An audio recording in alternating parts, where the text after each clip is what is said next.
Is this thing on?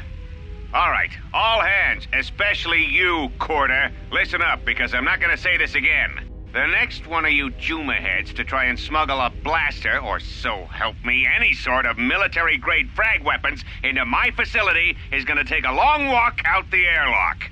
Why? Because in case you forgot, Peragian fuel explodes at high temperatures. That's what blasted that chunk out of Peragus II and created this asteroid field. So if I catch any of you with anything other than sonic charges or mining lasers, I'll burn you and your contract. Security out. And according to one of the miners, it was because one of the sonic charges went off prematurely. And like before, it was one set by a mining droid.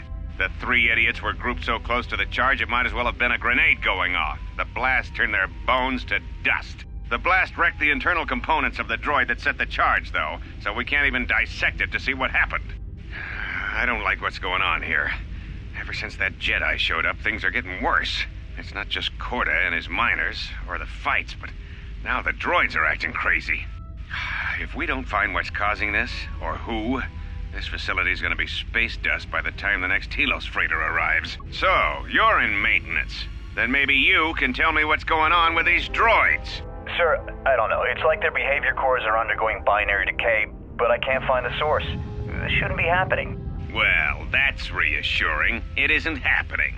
So the next time we nearly have a breach in the ventilation tunnels, I could just close my eyes and pretend it's my imagination. You better give me some answers. I want to know the damage these droids can do if they start mining us instead of asteroid rock. Sir, these droids aren't combat models. Their mining lasers are weaker and less accurate than blasters. I doubt those droids could even hit one of us. Are you blind? What about the miners in Medbay? It's sabotage, and it started right after the commander said we weren't going to sell the Jedi to the exchange. So I want you to find out how these droids are being sabotaged. That'll tell me who's trying to clear a path to get that Jedi off the facility and stop him. In the meantime, make sure the security's armed with all the ion and sonic charges you can find. If those droids start coming after me, I'm gonna need more than low-grade mining lasers to take them down. Clear? Yes, sir. Maintenance control out. Idiot. I installed an override switch to shut down any droids on this level, just in case someone locks me out of the administration console.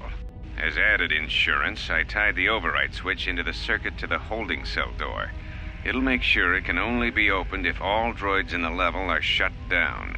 I doubt Corda or any of his men have the skill to pull off something like this, but I'm not taking any chances while we're sitting in the middle of this asteroid minefield. Whoever's responsible won't be able to have the droids rescue him after I lock him up. Nothing will cut through that door. He'll be trapped. I secured the stealth field generator inside one of the footlockers in the security storage room. If I have the specs right, the interface field should be effective against the droid's sensors. All I need to do is equip the belt, and some skill with stealth in order to use it. As long as I don't get too close to the droids, they shouldn't detect me. If any more droids start malfunctioning, the belt should buy me enough time to get to the override switch I set up in the communications blister console. I'd rather shut them down than destroy them. I want to find out how these droids are being sabotaged, maybe even turn them against whoever's sabotaging them.